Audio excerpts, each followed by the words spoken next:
Praise the Lord. கர்த்தருடைய பரிசுத்த நாமத்துக்கு ஸ்தோத்திரம் உண்டாகட்டும். ஷாரோன் பெத்தேல் வாய்ஸ் எபிசோட் 4 க்கு ஸ்வாகதம். ஷாரோன் பெத்தேல் வாய்ஸ் அத்தியாயம் 4a பக்கம் 4a யாவரையும் வரவேற்கிறோம். இயேசு கிறிஸ்துவின் தன்ய நாமத்தில் നിങ്ങൾക്ക് ഏവർക്കും വന്ദനം. கர்த்தராகிய இயேசு கிறிஸ்துவின் தனித்துவமுள்ள நாமத்தினால் யாவரையும் வாழ்த்துகிறோம். ഏത് സാഹചര്യത്തിലും പ്രത്യാശയോടെ മുന്നോട്ട് പോകുവാൻ നമ്മെ ശക്തിപ്പെടുത്തുവാനും നയിക്കുവാനും ദൈവം തന്റെ വചനം നമുക്ക് നൽകിയിട്ടുണ്ട്. எந்த சூழ்நிலையிலும் நாம் பலத்தோடு வழிகாட்டுவதான ஆண்டவருடைய வசனத்தை வைத்து திடன்மனதாக நாம் முன் செல்லுவோம். ഇന്ന് പ്രാർത്ഥനാപൂർവ്വം ധ്യാനിക്കുവാൻ ആഗ്രഹിക്കുന്ന വചനം പുറപ്പാട് പുസ്തകം 3-ാം അധ്യായം 2-ാം വാക്യമാണ്. இன்றைக்கு ஜெபத்தோடு தியானிக்க போகிற வசனம் யாத்திராகமம் 3-ாம் அதிகாரம் 2-ாம் வசனம். അവിടെ യഹോവയുടെ ദൂതൻ ഒരു മുൾപ്പടർപ്പിന്റെ നടുവിൽ നിന്ന് അഗ്നിജ്വാലയിൽ അവന് പ്രത്യക്ഷനായി. അവൻ നോക്കിയാറെ മുൾപ്പടർപ്പ് തീ പിടിച്ച് കത്തുന്നതും മുൾപ്പടർപ്പ് വെന്തുപോകാതിരിക്കുന്നതും കണ്ടു. அங்கே கர்த்தருடைய தூதன் ஆனவர் ஒரு முச்செடியின் நடுவில் இருந்து உண்டான அக்னி ஜுவாலையிலே நின்று அவனுக்கு தரிசனம் ஆனார். அப்பொழுது அவன் உற்று பார்த்தான்.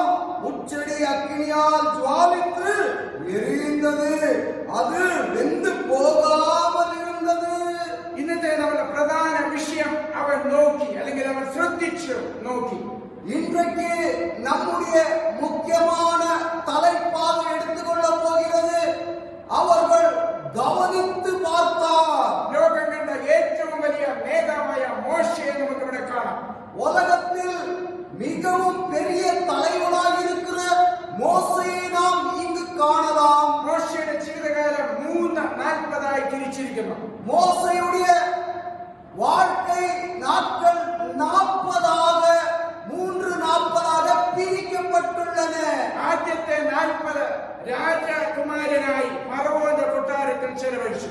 முதலாவது 40 ராஜ அரமனையில் அவர்கள் வசித்து வந்தார். രണ്ടാമത്തെ 40 മിദ്യാനിൽ ഒരു ഇടയനായിരുന്നു. இரண்டாவது 40 என்பது அவர்கள் மித்யான் இடத்தில் தங்கி வந்தது. മൂന്നാമത്തെ 40 ഒരു മികച്ച നേതാവായിരുന്നു. மூன்றாவது 40 அவர்கள் தலைவனாக காணப்படுவது. ഫറവോൻ കൊട്ടാരത്തിലെ മോശയുടെ 40 വർഷത്തെ ജീവിതത്തിന് ശേഷം പുറപ്പാട് 2-ാം അധ്യായം 15-ൽ നാം വായിക്കുന്നത് പോലെ ഫറവോനിൽ നിന്ന് മിദ്യാൻ ദേശത്തിലേക്ക് അവൻ പലായനം ചെയ്യേണ്ടി വന്നു. பார்வோனுடைய அரண்மனையில் மோசே அவர்கள் காணப்படும்போது 15வது வசனத்தில் இப்படியாக எழுதப்பட்டிருக்கிறது. காரியத்தை கேள்விப்பட்ட போது மோசே அங்கிருந்து தப்பித்து மிதியான் தேசத்துக்கு போனார். ഫറവോൻ ഈ കാര്യം കേട്ടാറെ മോശയെ കൊല്ലുവാൻ അന്വേഷിച്ചു. മോശ ഫറവോന്റെ സനിയിൽ നിന്ന് ഓടിപ്പോയി മിദ്യാൻ ദേശത്ത് ചെന്ന് പാർത്തു. അവൻ ഒരു കിണറ്റിനരികെ ഇരുന്നു. பார்வோன் அந்த காரியத்தை கேள்விப்பட்ட போது மோசேயை கொலை செய்ய வகை தேடினார். மோசே பார்வோனிடத்தில் இருந்து தப்பி ஓடி மிதியான் தேசத்தில் போய் தங்கி ஒரு துறவு அண்டையில் உட்கார்ந்து இருந்தார். ആ സംഭവം അവനെ മിദ്യാൻ പുരോഹിതനായ ജെത്രോവിന്റെ മരുമകനാക്കി മാറ്റി. தேவஜனமே, அந்த சம்பவம் மித்யானில் ஆசாரியனா இருந்த எத்திரோவுக்கு மருமகனாக மாறினார்.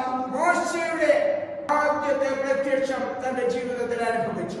எத்திரோவின் ஆடுகளை மோசே அவர்கள் மேய்த்து கொண்டிருக்கிற வேளையில் ஆண்டவர் மோசேக்கு தரிசனமானார். മോശയുടെ പദവിയും വിദ്യാഭ്യാസവും അനുസരിച്ച് ഈ ജോലി ഒരു നല്ല ജോലിയല്ലായിരുന്നു. மோசேயுடைய பதவியும் மோசேயுடைய கல்வியை பார்க்கும் பொழுது இந்த பொறுப்பானது அவர்களுக்கு ஏற்றது அல்ல. എന്നിട്ട് മോശ അതിൽ സംതൃപ്തനായിരുന്നു. ஆனால் மோசே அவர்கள் இந்த வேலைக்கு அவர்கள் திருப்தியாக இருந்தார். പുറപ്പാട് പുസ്തകം 3-ാം അധ്യായം 1-ാം വാക്യം നമുക്ക് വായിക്കാം. யாத்திராகமம் 3-ாம் அதிகாரம் 1-ாம் வசனத்தை நாம் வாசிப்போம். മോശ മിദ്യാനിലെ പുരോഹിതനും തന്റെ അമ്മായിപ്പനുമായ യിത്രോവിന്റെ ആടുകളെ മേയിച്ചു കൊണ്ടിരുന്നു. അവൻ ആടുകളെ മരുഭൂമിക്ക് അപ്പുറത്ത് ദൈവത്തിന്റെ പർവ്വതമായ ഹോരേബ് വരെ കൊണ്ടുചെന്നു. தேவஜனமே 3-ாம் அதிகாரம் 1-ாம் வசனம். மோசே மிதியான் தேசத்து ஆசாரியனாய் இருந்த தன் மாமனாகிய எத்திரோவின் ஆடுகளை மேய்த்து வந்தான். அவர் ஆடுகளை வனாந்தரத்தில் பின்பற்ற புறத்திலே ஓட்டி தேவன் பர்வதம் ஆகிய ஒரே மட்டம் வந்தார். മോശ ഹോരേബിൽ എത്തിയ സമയത്ത് തന്റെ ജീവിതത്തിൽ അവിസ്മരിക്കുമ്പോൾ തന്റെ ജീവിതത്തിൽ അവിസ്മരണീയമായ ഒരു സംഭവം ഉണ്ടായി. தேவஜனமே மோசே ஓரேபு பர்வதமலைக்கு வரும்பொழுது அவர்களுக்கு ஒரு எதிர்பாராத ஒரு சம்பவம் நடந்தது. ആ സംഭവം തന്റെ ജീവിതത്തിൽ ഒരു അനുഭവമായിരുന്നു. அந்த சம்பவம் அவர்களுடைய வாழ்க்கையில் ஒரு அனுபவமாக மாறினது. തന്റെ ജോലിയുമായി ബന്ധപ്പെട്ട ഒരു അനുഭവമായിരുന്നു. அவர்களுடைய வேலை பணிக்கு சம்பந்தித்த ஒரு அனுபவமாயிருந்தது. നമ്മുടെ ജോലിയുടെ സാഹചര്യം അനുസരിച്ച് ദൈവം നമ്മോട് ഇടപെടുന്നവരാണ്. நம்முடைய பணியை பார்த்து நம்முடைய வேலையை பார்த்து எப்படியாக இருக்கிறது என்று பார்த்து ஆண்டவர் இடைவிடுவார். അത് നമ്മുടെ ജോലി സ്ഥലത്താകാം, அது நாம் பணியாற்றி கொண்டிருக்கிற இடமா இருக்கலாம், ദേവാലയങ്ങളിലാകാം, திருச்சபையா இருக்கலாம், നമ്മുടെ നിരാശയുടെ അവസ്ഥയിലാകാം, நம்முடைய தோல்வி சந்திக்கும் நேரமாக கூட இருக்கலாம், നമ്മുടെ ഭവനത്തിലായിരിക്കാം, நம்முடைய குடும்பங்களிலும் ஆகலாம். അല്ലെങ്കിൽ ഏത് സാഹചര്യത്തിലും ദൈവത്തിന് നമ്മോട് സംസാരിക്കാൻ കഴിയും. எந்த சூழ்நிலையிலும் ஆண்டவர் நம்மிடத்தில் பேசுவார். മോശ ഫറവോന്റെ കൊട്ടാരത്തിലായിരുന്നുവെങ്കിൽ ഒരിക്കലും ഈ ദൈവികമായ ദർശനം താൻ അനുഭവിക്കുകയില്ലായിരുന്നു. தேவனிடமே மோசேயானவர் பார்வோனுடைய அரமனையில் இருந்து கொண்டு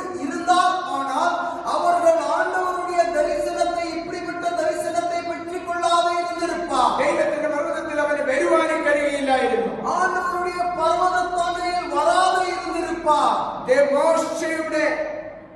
മോശയിലൂടെ ദൈവത്തിന്റെ ഉദ്ദേശം നിറവേറ്റുന്നതിനാണ് ദൈവം അവനെ അനുയോജ്യമായ ജോലി നൽകി അവനെ ഹോരേബിലെത്തിച്ചത്. தேவஜனமே மோசேயை வைத்து ஆண்டவர் பெரிய காரியங்களை செய்யும்படிக்கு ஆண்டவருடைய நோக்கத்தை நிறைவேற்றும்படிக்கு பொருத்தமான வேலையை மோசே அவர்கள் செய்யாது வந்தது. അത് അവന്റെ ഒരു ട്രെയിനിങ് പീരീഡ് ആയിരുന്നു. அது அவர்களுக்கு ஒரு பயிற்சியின் நேரம். അതുമൂലം അവനൊരു സൗമ്യനായ വ്യക്തിയായി തീർന്നു. அது மூலமாய் அவர்கள் சாந்த குணமுள்ள மனுஷன். മുൻപ് മോശയുടെ സ്വഭാവം എന്തായിരുന്നു? முன்னே மோசேயுடைய பண்புகளும் அவருடைய குணாதிசயங்களும் எப்படியாக இருந்தது? പുറപ്പാട് പുസ്തകം 2-ാം അധ്യായം 11-12 വായിക്കുമ്പോൾ നമുക്കത് കാണാൻ കഴിയും. யாத்திராகமம் 2-ாம் அதிகாரம் 11 பிறகு 12 வசனங்களை வாசிக்கும் பொழுது நமக்கு புரிகிறது. ഒരു ദിവസം മോശ വളർന്നപ്പോൾ അവൻ തന്റെ ജനത്തിന്റെ അടുത്തേക്ക് പോയി അവരുടെ ഭാരം നോക്കി. ഈജിപ്ഷ്യൻ തന്റെ ജനങ്ങളിൽ ഒരാളായ എബ്രായനെ അടിക്കുന്നത് അവൻ കണ്ടു. അവൻ അങ്ങോട്ടും ഇങ്ങോട്ടും നോക്കിയിട്ട് ആരും ഇല്ലെന്ന് കണ്ടപ്പോൾ മിസ്രൈമിനെ അടിച്ചു കൊന്ന് മണലിൽ മറവ് ചെയ്തു. மோசே பெரியவனான காலத்தில் அவன் தன் சகோதரரிடத்தில் போய் அவர்கள் சுமைக்கிறதை பார்த்து தன் சகோதரர் ஆகிய எபிரியாரில் ஒருவனை ஒரு எகிப்தியன் அடிக்கிறதை கண்டு அங்கும் இங்கும் பார்த்து ஒருவனும் இல்லை என்று அறிந்து எகிப்தியனை வெட்டி அவனை மணலிலே உதைத்து போட்டான். നമ്മുടെ ജീവിതത്തിൽ നാം ശോധന ചെയ്യേണ്ട സമയമാണ്. தேவஜனமே நம்முடைய வாழ்க்கையில் நம்மையே சோதித்து பார்க்கக்கூடிய நேரம் வந்தது. ആരും നമ്മെ കാണുന്നില്ല എന്ന് കാണുമ്പോൾ നാം ചെയ്യുന്ന പ്രവൃത്തി ദൈവം ശോധന ചെയ്യും. யாரும் என்னை கவனிக்காத இருக்கிறார் என்று ஒரு எண்ணம் வரும்பொழுது நாம் ஏதாவது செய்து விடுவோம். தேவஜனமே ஆண்டவர் கவனித்துக் கொண்டிருக்கிறார். நம்மையே நாம் சோதித்து பார்க்கிற நேரம். മോശയ്ക്ക് ദൈവത്തിന്റെ പ്രത്യക്ഷത അവിടെ വെളിപ്പെട്ടു. மோசேக்கு ஆண்டவருடைய தரிசனம் வெளிப்பட்டது. പുറപ്പാട് പുസ്തകം 3-ാം അധ്യായം 2-ാം വാക്യത്തിൽ നമ്മളത് വായിക്കുന്നു. யாத்திராகமம் 3-ாம் அதிகாரம் 2-ாம் வசனத்தில் நாம் வாசிக்கிறோம். അവിടെ യഹോവയുടെ ദൂതൻ ഒരു മുൾപ്പടർപ്പിന്റെ നടുവിൽ നിന്ന് അഗ്നിജ്വാലയിൽ അവന് പ്രത്യക്ഷനായി. അവൻ നോക്കിയാറെ മുൾപ്പടർപ്പ് തീ പിടിച്ചു കത്തുന്നതും മുൾപടർപ്പ് വെന്തു പോകാതിരിക്കുന്നതും കണ്ടു. அங்கே கர்த்தருடைய தூதனானவர் ஒரு முச்செடியின் நடுவில் இருந்து உண்டான அக்கினி ஜுவாலையிலே நின்று அவனுக்கு தரிசனமானார். அப்பொழுது அவன் உற்று பார்த்தான். முச்செடி அக்கினியால் ஜுவாலித்து எரிந்தது, அது வெந்து போகாமல் இருந்தது. മോശയെ ദൈവവുമായി അടുപ്പിക്കുന്നതിന് വേണ്ടി യഹോവയായ ദൈവം പ്രത്യേകമായി ഉണ്ടാക്കിയ തീജ്വാലയായിരുന്നു അതാണ്. மோசேக்கும் ஆண்டவருக்கும் ஒரு நெருங்கிய தொடர்பு உண்டாக வேண்டும் என்பதற்காக ஆண்டவர் முச்செடியில் ஒரு ஜுவாலையை ஆண்டவர் உண்டாக்கினார். എന്താണ് പ്രത്യേകത? என்ன இதை குறித்து நமக்கு புரிகிறது? മുൾപടർപ്പ് കത്തിക്കൊണ്ടേയിരുന്നു, എന്നാൽ അത് നശിച്ചു പോയില്ല. முச்செடி அக்கினியால் ஜுவாலித்து எரிந்து கொண்டிருந்தது, ஆனால் வெந்து போகாமல் இருந்தது. என்ன? മോശയ്ക്ക് ഇതൊരു വലിയ കാഴ്ചയായി തോന്നി. மோசேக்கு இது ஒரு பெரிய காட்சியாக கண்டார். അതുകൊണ്ടാണ് അവൻ അത് ശ്രദ്ധിച്ചത്. அதனால் அவர்கள் உத்து கவனித்து பார்த்தார். ദൈവങ്ങളെ, തീ നിയന്ത്രണ വിധേയമായിരുന്നു. தேவஜனமே, ஜுவாலையானது ஒரு கட்டுப்பாட்டுக்குள்ளாக வைத்துக் கொள்ள முடியாதவை. മുൾപടർപ്പ് കത്തിക്കൊണ്ടേയിരുന്നു, முச்செடி ஜுவாலித்து எரிந்து கொண்டிருந்தது, പക്ഷേ അത് നശിച്ചില്ല.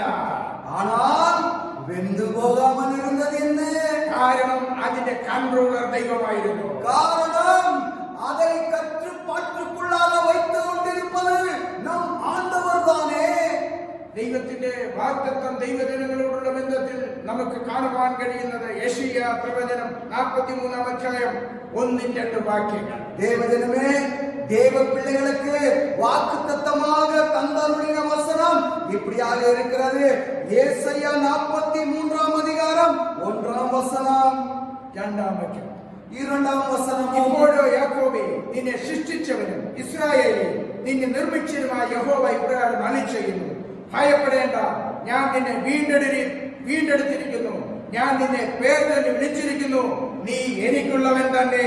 നീ വെള്ളത്തിൽ കൂടി കടക്കുമ്പോൾ ഞാൻ നിന്നോടുകൂടെ ഇരിക്കും, നീ നദികളിൽ കൂടി കടക്കുമ്പോൾ അവ നിന്റെ മീതെ കവിയുകയില്ല, നീ തീയിൽ കൂടി നടന്നാൽ വെന്തുപോകയില്ല, അഗ്നിജാലം നിന്നെ ദഹിപ്പിക്കുകയില്ല. இப்போதும் யாக்கோபே, உன்னை சிருஷ்டித்தவரும் இஸ்ரவேலே உன்னை உருவாக்கினவரும் ஆகிய கர்த்தர் சொல்லுகிறதாவது, பயப்படாதே, உன்னை மீட்டுக் கொண்டேன், உன் பேர் சொல்லி அழைத்தேன், நீ என்னுடையவன். நீ தண்ணீர்களை கடக்கும் பொழுது நான் உன்னோடு இருப்பேன், நீ ஆறுகளை கடக்கும் பொழுது அவர்கள் உன்மேல் உருளுவதில்லை, நீ அக்கினியில் நடக்கும் பொழுது வேகாத இருப்பாய், அக்கினி ஜுவாலை உன் பேரில் பற்றாது. അതേപോലെ ഒരു വാഗ്ദത്തം യെശയ്യാവ് 41-ാം അധ്യായം 10-ാം വാക്യത്തിൽ നമുക്ക് കാണാം. அதே போல மனுஷர்களுக்கு ஆண்டவர் மீண்டும் ஒரு வாக்குத்தத்தத்தை ஏசாயா தீர்க்கதரிசியின் புஸ்தகம் 41-ாம் அதிகாரம் 10-வது வசனத்தில் கூறப்பட்டிருக்கிறது. ഞാൻ നിന്നോട് കൂടെയുണ്ട്, ഭ്രമിച്ചു നോക്കേണ്ട, ഞാൻ നിന്റെ ദൈവമാകുന്നു, ഞാൻ നിന്നെ ശക്തീകരിക്കും, ഞാൻ നിന്നെ സഹായിക്കും, എന്റെ നീതിയുള്ള വലങ്കൈ കൊണ്ട് ഞാൻ നിന്നെ താങ്ങും. நீ பயப்படாதே, நான் உன்னுடனே இருக்கிறேன், திகையாதே, நான் உன் தேவன், நான் உன்னை பலப்படுத்தி உனக்கு சகாயம் பண்ணுவேன், என் நீதியின் வலது கரத்தினால் உன்னை தாங்குவேன். നമുക്ക് മോശയുടെ അടുത്തേക്ക് വീണ്ടും വരാം. மீண்டும் மோசே சமீபமாக நாம் திரும்புவோம். പുറപ്പാട് പുസ്തകം 3-ാം അധ്യായം 3-ാം വാക്യത്തിൽ മോശ ഒരു തീരുമാനമെടുക്കുകയാണ്. தேவஜனமே, யாத்திராகமம் 3-ாம் அதிகாரம் 3-ாம் வசனத்தில் மோசே ஒரு தீர்மானத்துக்கு கடந்து வருகிறார். 3-ാമത്തെ വാക്യത്തിൽ നമ്മൾ വായിക്കുന്നു, മുൾപടർപ്പ് വെന്തു പോകാതിരിക്കുന്ന ഈ വലിയ കാഴ്ച എന്തെന്ന് ഞാൻ ചെന്ന് നോക്കട്ടെ എന്ന് മോശ പറഞ്ഞു. அப்பொழுது மோசே, இந்த முச்செடி வெந்து போகாத இருக்கிறது, என்ன, நான் கிட்ட போய் இந்த அற்புத காட்சியை பார்ப்பேன் என்றார். അത് അസാധാരണമായ കാഴ്ചയായിരുന്നു. മോശയ്ക്ക് അത് മനസ്സിലാക്കാൻ കഴിഞ്ഞില്ല. சாதாரணமான காட்சியா இருந்தாலும் மோசே புரிந்து கொள்ள முடியவில்லை. അതിനാലാണ് അദ്ദേഹം ചോദിക്കുന്നത്, എന്തുകൊണ്ട്? വൈ? அதனால் மோசே கேட்கிறார், ஏன்? എന്തുകൊണ്ട് മുൾപടർപ്പ് വെന്തു പോകുന്നില്ല? ஏன் இந்த முச்செடியானது வெந்து போகாது இருக்கிறது? നാം പലതവണ ദൈവത്തോട് ചോദിക്കുന്ന ചോദ്യമാണിത്. அநேக தடவை മനുഷ്യരായിരിക്കുന്ന നാം ഇപ്രിയാതെ കേൾവി കേൾக்கிறோம் அல்லவா? എന്തുകൊണ്ടാണ് എനിക്കോ മറ്റെവിടെയെങ്കിലുമോ ഇങ്ങനെ സംഭവിച്ചിട്ടുണ്ടോ? ஏன் என்னுடைய வாழ்க்கையிலும் இப்படியான സംഭവങ്ങൾ നേരിടുகிறது என்று. അതേ, നമ്മുടെ ജീവിതത്തിൽ ദൈവത്തിന്റെ ഒരു ലക്ഷ്യമുണ്ട്. ஆனால் தேவஜனமே, நம்முடைய வாழ்க்கையில் ஆண்டவருடைய நோக்கம் ஒன்று உண்டு. ദൈവത്തിന് നമ്മുടെ ജീവിതത്തിൽ ഒരു ലക്ഷ്യമുണ്ട്. நினைத்து பாருங்கள், ஆண்டவருக்கு உங்க மீதாக ஒரு நோக்கம் உண்டு. നമ്മുടെ ജീവിതത്തിലോ ലോകത്തിന്റെ എവിടെയോ യാതൊരു ലക്ഷ്യവുമില്ലാതെ ദൈവം ഒന്നും അനുവദിക്കുന്നില്ല. நம்முடைய வாழ்க்கையிலோ உலகம் முழுவதும் ஆண்டவருடைய நோக்கம் இல்லாத ஏதும் நடப்பதில்லை. എന്താണ് ലക്ഷ്യം? என்ன ஆண்டவருடைய நோக்கம்? ലക്ഷ്യം വളരെ ലളിതമാണ്. தேவஜனமே, நோக்கம் என்பது சாதாரணமான வார்த்தை. മോശയെ പോലെ ദൈവത്തിലേക്ക് തിരിയുവാൻ. தேவஜனமே, மோசேயை போல நாமும் ஆண்டவரிடத்தில் திரும்பி வர. മോശയെ അറിയാതെ ദൈവം മോശയെ നിരീക്ഷിച്ചുകൊണ്ടിരുന്നു. தேவஜனமே, மோசேக்கு தெரியாத பட்சத்தில் ஆண்டவர் மோசேயை கவனித்துக் கொண்டிருந்தார். നാം അറിയാതെ നമ്മെ നിരീക്ഷിക്കുന്ന ഒരു ദൈവമുണ്ട്. நாம் தெரியாத செய்கிற ஒரு செயல்களையும் ஆண்டவர் கவனித்துக் கொண்டிருக்கிறார் தானே. ദൈവം മോശയെ വിളിക്കുകയാണ്, മോശേ മോശേ. ஆண்டவர் மோசேயை அழைக்கிறார், மோசே மோசே என்று. അസാധാരണമായ കാര്യങ്ങൾ നാം കാണുമ്പോൾ നമ്മുടെ പ്രതികരണം എന്താണെന്ന് ദൈവം നിരീക്ഷിക്കുന്നു. அசாதாரணமான காரியங்களை காணும் பொழுது நம்முடைய கிரியைகளோ நம்முடைய பதில்கள் எப்படியாக இருக்கும் என்று ஆண்டவர் கவனிக்கிறார். ആ സമയം നാം ദൈവത്തിലേക്ക് തിരിയേണ്ട സമയമാണ്. அந்த நேரம்தான் ஆண்டவரிடத்தில் மீண்டும் திரும்பி வருகிறது. അപ്പോൾ നമുക്ക് അതിനുള്ള മാർഗനിർദ്ദേശം ദൈവം നൽകി തരും. தேவஜனமே, அப்பொழுது ஆண்டவர் ஏற்ற வழி இன்னதென்று நமக்கு காண்பிப்பார். മോശ പിന്തിരിഞ്ഞപ്പോൾ ദൈവത്തിന്റെ ശബ്ദം കേട്ടു. மோசே பின் திரும்பின பொழுது ஆண்டவருடைய சத்தத்தை மோசே கேட்டார். ദൈവത്തിലേക്ക് തിരിയുന്നവർക്ക് മാത്രമേ ദൈവത്തിന്റെ ശബ്ദം കേൾക്കാൻ കഴിയുകയുള്ളൂ. திரும்பி வா மகனே என்று ஆண்டவரிடத்தில் திரும்பி வருகிற தேவ பிள்ளைகளுக்கு ஆண்டவருடைய சத்தத்தை கேட்பீர்கள். അതാരാണെന്നറിയാതെ മോശ ആ ശബ്ദത്തിന് നേരെ തന്നെ ഏൽപ്പിച്ചു കൊടുത്തു. தேவஜனமே, யாருடைய சத்தம் என்று புரியாதையும் மோசே அவர்கள் அந்த சத்தத்துக்கு முன்பாக அவரே அர்ப்பணித்தார். ആ വാക്യത്തിൽ നമുക്ക് കാണുവാൻ കഴിയുന്നത് മോശ സമർപ്പിച്ചു പറയുകയാണ്, ഇതാ ഞാൻ. மோசையானவர் அர்ப்பணித்து சொல்லுகிறார், தேவனே இதோ அடியேன் என்றார். 3-ാം അധ്യായം 5-ാം വാക്യത്തിൽ നമ്മൾ ഇങ്ങനെ വായിക്കുന്നു, അപ്പോൾ അവൻ ഇങ്ങോട്ട് അടുക്കരുത്, നീ നിൽക്കുന്ന സ്ഥലം വിശുദ്ധ ഭൂമിയാകിയാൽ കാലിൽ നിന്ന് ചെരിപ്പഴിച്ചു കളയുക എന്ന് കൽപ്പിച്ചു. 3வது அதிகாரம் 5வது வசனத்தில், அப்பொழுது அவர் இங்கே கிட்டி சேரையாக உன் கால்களில் இருக்கிற பாதரட்சையை கழற்றி போடு, நீ இருக்கிற இடம் பரிசுத்த பூமி என்றார். നിൽക്കുന്ന സ്ഥലത്തിന്റെ വിശുദ്ധി മോശ നന്നായി മനസ്സിലാക്കിയിരിക്കണം. நான் மோசே நின்று கொண்டிருக்கிற இடம் எப்படிப்பட்ட இடம், பரிசுத்தமான இடம் என்று மோசே புரிந்து கொள்ள வேண்டும் என்று. കാരണം ചെരിപ്പഴിക്കാനാണ് ആവശ്യപ്പെട്ടത്. காரணம் பாதரட்சைகளை கழட்ட வேண்டும் என்பதுதான் தேவை. ആലയത്തിൽ ചെരിപ്പഴിച്ച് പ്രാർത്ഥിക്കുന്ന സമ്പ്രദായം മോശ കണ്ട് പരിചയമുള്ളവനാണ്. தேவஜனமே, ஆலயத்துக்குள்ளாக பிரவேசிக்கிறதுக்கு முன்பாக பாதரட்சைகளை கழட்டுகிற சம்பிரதாயத்தை மோசே காலத்திலிருந்து மோசே கண்டவர். അതുകൊണ്ടാണ് വിശുദ്ധ സ്ഥലത്ത് നിൽക്കുവാൻ യോഗ്യതയില്ലാത്ത അവസ്ഥ ദൈവസന്നിധിയിൽ താൻ സമ്മതിക്കുകയാണ്. அதனால் பரிசுத்தமான அந்த இடத்தில் நிற்க பாத்திரவான் அல்ல என்று மோசே ஆண்டவருடைய சமூகத்தில் ஒப்புக்கொள்கிறார். 6-ാം വാക്യത്തിൽ ദൈവം അത് സ്ഥിരീകരിക്കുകയാണ്.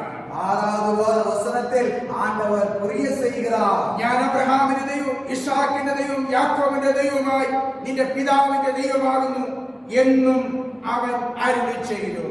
நான் ஆபிரகாமின் தேவனும் ஈசாக்கின் தேவனும் யாக்கோபின் தேவனும் ஆகிய உன் பிதாக்களுடைய தேவனாய் இருக்கிறேன் என்றார். 6ஆம் வாக்கியத்தில் തന്നെ മോശയുടെ പ്രതികരണം നാം കാണുന്നു. தேவஜனமே 6வது வசனத்தில் மோசேயுடைய அவருடைய செயல்கள் எப்படியாக இருக்கிறது என்று நாம் காணலாம். മോശ ദൈവത്തെ നോക്കുവാൻ ഭയപ്പെട്ട് മുഖം മൂടി.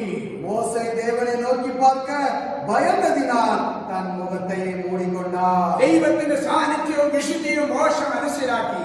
மோசே ஆண்டவருடைய பிரசன்னத்தையும் ஆண்டவருடைய பரிசுத்தத்தையும் அவர் புரிந்து கொண்டார்.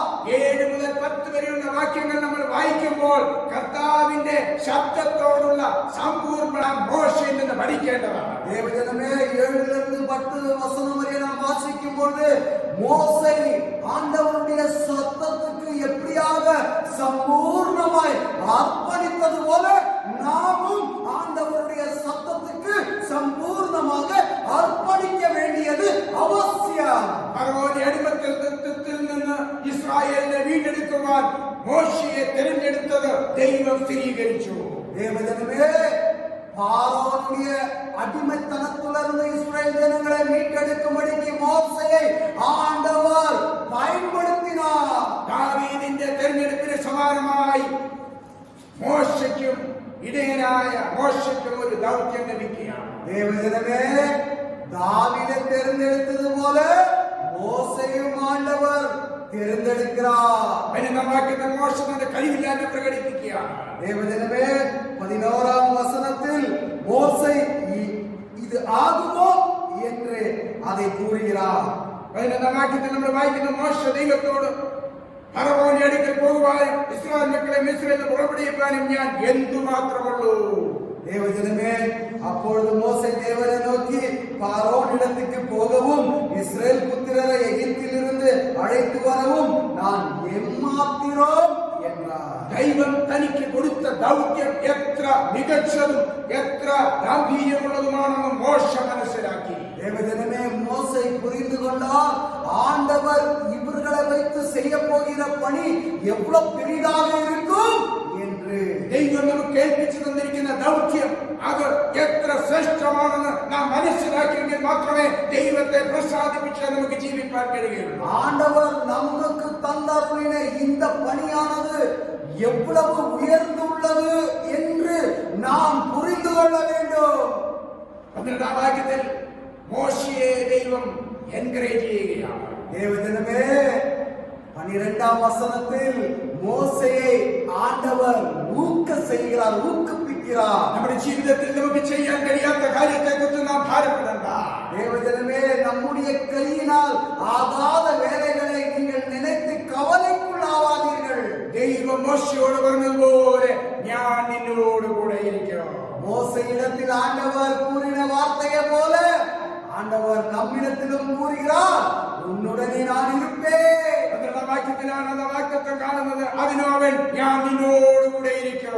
தேவஜனமே 12வது வசனத்தில் இப்படிப்பட்ட வாக்குத்தத்தத்தை நாம் காணலாம். நான் உன்னை அனுப்பினேன், நான் உன்னோட இருப்பேன். ഇപ്പോൾ നാം കടന്നു പോകുന്ന പ്രതികൂല സാഹചര്യത്തിൽ ദൈവം നമ്മോട് കൂടെ ഉണ്ട്. தேவஜனமே இப்பொழுது நாம் கடந்து போய் கொண்டிருக்கிற இந்த சூழ்நிலையில் மறக்காதீர்கள் ஆண்டவர் நம்முடனே இருக்கிறார். അങ്ങനെയുള്ള സാഹചര്യങ്ങളിൽ നമ്മുടെ പ്രതികരണം ദൈവം വീക്ഷിക്കുകയാണ്. ஆனால் அப்படிப்பட்ட சூழ்நிலைகளில் நாம் என்ன செய்து கொண்டிருக்கிறோம் என்று ஆண்டவர் நம்மை கவனிக்கிறார். പ്രത്യേക സംഭവങ്ങൾ നടക്കുമ്പോൾ നാം ദൈവത്തിലേക്ക് കൂടുതൽ തിരിയേണ്ട ആവശ്യകത നാം മനസ്സിലാക്കണം. தேவஜனமே முக்கியமான சம்பவங்கள் நேரிடுகிற வேளையில் நாம் ஆண்டவரிடத்தில் சமீபமாகவும் திரும்பி வர வேண்டியது அவசியம். അതാണ് ദൈവം നമ്മിൽ നിന്ന് ആഗ്രഹിക്കുന്നത്. இதுவே ஆண்டவர் நம்மிடத்திலிருந்து எதிர்பார்த்து கொண்டிருக்கிறது. ദൈവം ഉൾപ്പെടർപ്പിനെ വിചിത്രമായിട്ടാണ് ചെയ്തത്. தேவஜனமே முச்செடியில் அக்கினி ஜுவாலை ஆண்டவர் விசித்திரமாக உண்டாக்கினார். മുൾപ്പെടർപ്പ് കത്തി എന്നാൽ അത് വെന്തുപോയില്ല. முச்செடியில் அக்கினி ஜுவாலித்து எரிந்தது, ஆனால் வெந்து போகாமல் இருந்தது. അങ്ങനെ ദൈവം മോശയുടെ ശ്രദ്ധ തേടി. அப்படி மோசே அப்படியாக ஆண்டவர் மோசையுடைய கவனத்தை பார்த்தார். ഇന്ന് ലോകത്തെമ്പാടും ദൈവത്തിന്റെ മുഖത്തേക്ക് ജനങ്ങൾ അവരുടെ മുഖം തിരിച്ചുകൊണ്ടിരിക്കുകയാണ്. தேவஜனமே, உலகம் முழுவதும் ஆண்டவருடைய முகத்தை பார்க்காதபடிக்கு யாவரும் முகத்தை திருப்பிக் கொண்டிருக்கிற காட்சிகளை நாம் காணுவோம் அல்லவா? ഇത് ദൈവത്തിന്റെ ഉദ്ദേശമാണ്. இது ஆண்டவருடைய நோக்கம் தானே. ലോകം മുഴുവൻ ഇപ്പോൾ COVID-19 പിടിയിലാണ്. தேவஜனமே, உலகம் முழுவதும் COVID-19 தாக்கப்பட்டும் சிக்கிக் கொண்டிருக்கிற சூழ்நிலைகள், ആഗോള അനിശ്ചിതത്വങ്ങൾ, ആരോഗ്യ വെല്ലുവിളികൾ, സുരക്ഷ എന്നിവയെ കുറിച്ച് ലോക ജനത ആശങ്കാകുലരാണ്.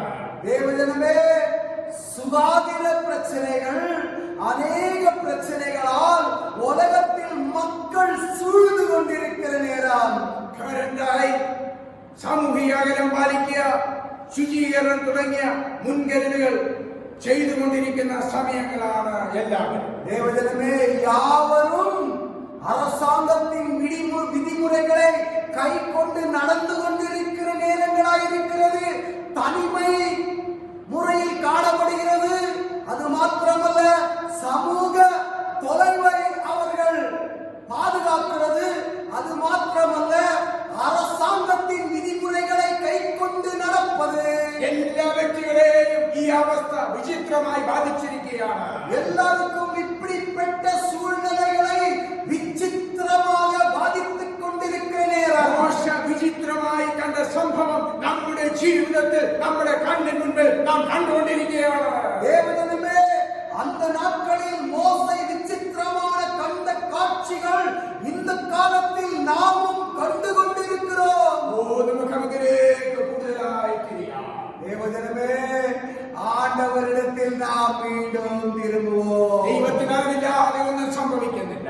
ஆண்டவருடைய ஞானத்துக்கு ஏதுவும் தப்பாக நடப்பதில்லை.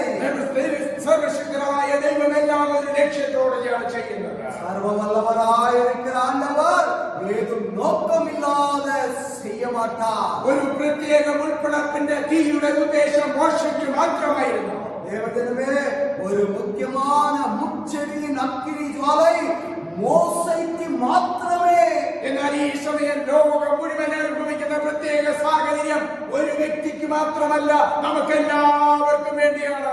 ஆனா உலகத்தில் நடந்து கொண்டிருக்கிற இந்த சம்பவம் ஒரு நபருக்கு மாத்திரமல்ல, தேவஜனமே, நாம் யாவருக்கும் தானே.